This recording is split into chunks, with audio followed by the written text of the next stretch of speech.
یہ کہنے والے بڑے کہتے ہیں نا مسجدوں نے کیا دیا ہے، مدرسوں نے کیا دیا ہے اس ملک کو،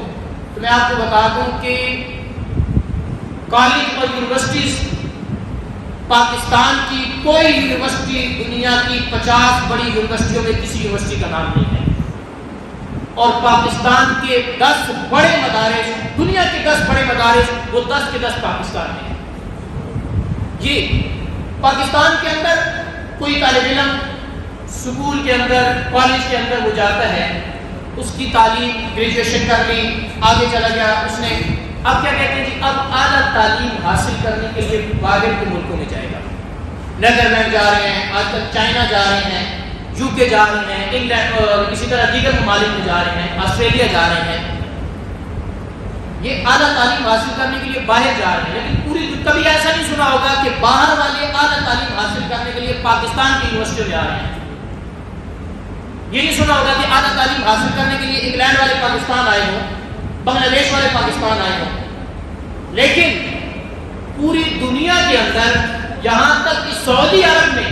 اپنے مروجہ علوم حاصل کرنے کے بعد اب مدارس والے وہاں پر دینی تعلیم حاصل کرنے کے بعد اب وہ اعلیٰ تعلیم حاصل کرنے کے لیے رخ کرتے ہیں، تو ہم جامعہ بندوریہ عالمیہ کراچی جا رہے ہیں، ہم جامعہ بندوری ٹاؤن کراچی جا رہے ہیں، ہم جامعہ الرشید جا رہے ہیں، پوری دنیا کے لوگ پاکستان کا رخ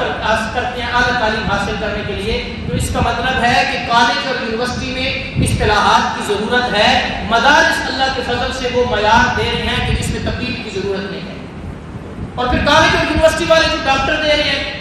انجینئر دے رہے ہیں، وکیل دے رہے ہیں، بہت سارے حضرات یہاں پہ بیٹھے ہیں، تو آپ نے دیکھا ہوگا کہ آج عدالت میں گئے ہیں کہ وکیلوں نے ہڑتال کی ہوئی ہے، ہمارے مطالبات تسلیم کیے جائیں۔ مریض تڑپ رہے ہیں ہسپتالوں میں، مریض ہسپتالوں میں تڑپ رہے ہیں، لیکن بات یہ کہی جا رہی ہے کہ جناب ڈاکٹروں نے ہڑتال کی ہوئی ہے، ہماری تنخواہیں بڑھاؤ۔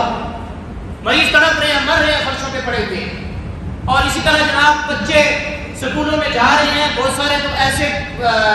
سرکاری سکولوں میں کیا پرائیویٹ میں کیا ایسے ٹیچرز ہیں جو حاضری لگا کے تنخواہ وصول کر رہے ہیں،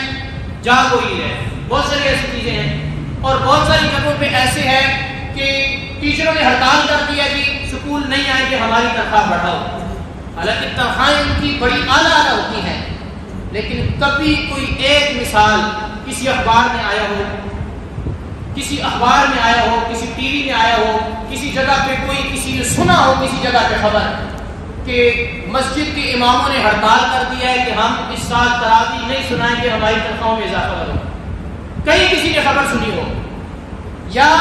یہ ہے کہ جی اچھے ڈاکٹر نہیں ملتے، علاج کے لیے ہمارے سیاستدان بھی باہر جاتے ہیں،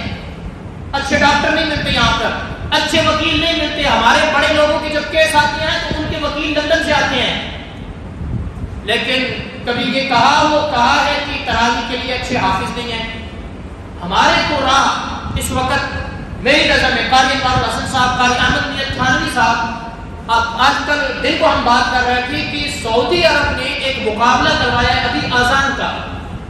کہ دنیا میں بہترین اذان دینے والے کون ہیں، اس میں ایک نام جو ہے 3 پوزیشن میں ایک پوزیشن پاکستان کے لیے ایک بچے کی آئی ہے، اس میں جو جج بنائے ہیں انہوں نے منصف بنائے ہیں، وہ منصف ہمارے پاکستان لاہور کے قاری احمد میاں تھانوی صاحب ہیں۔ ہمارے یہاں تو وکیل باہر سے آتے ہیں، لیکن دنیا والے جہاں سے باہر منگواتے ہیں۔ قاری انوار الحسن صاحب وہ انگلینڈ میں قرآن پاک تراویح سنانے کے لیے گئے ہوئے ہیں، ان کے پاس نہیں ہے، وہ ہم سے مانگ رہے ہیں۔ تو یہ جو مدارس اور سکول کالج کا تقابل اگر کیا جائے تو مدارس والوں نے الحمدللہ کوئی کمی نہیں چھوڑی۔ ابھی ایک بچے نے جو آنکھوں سے نابینا ہے، آج کے سامنے قرآن پاک کی تلاوت کی ہے، اللہ کے فضل و کرم سے ہم اشش کر اٹھے ہیں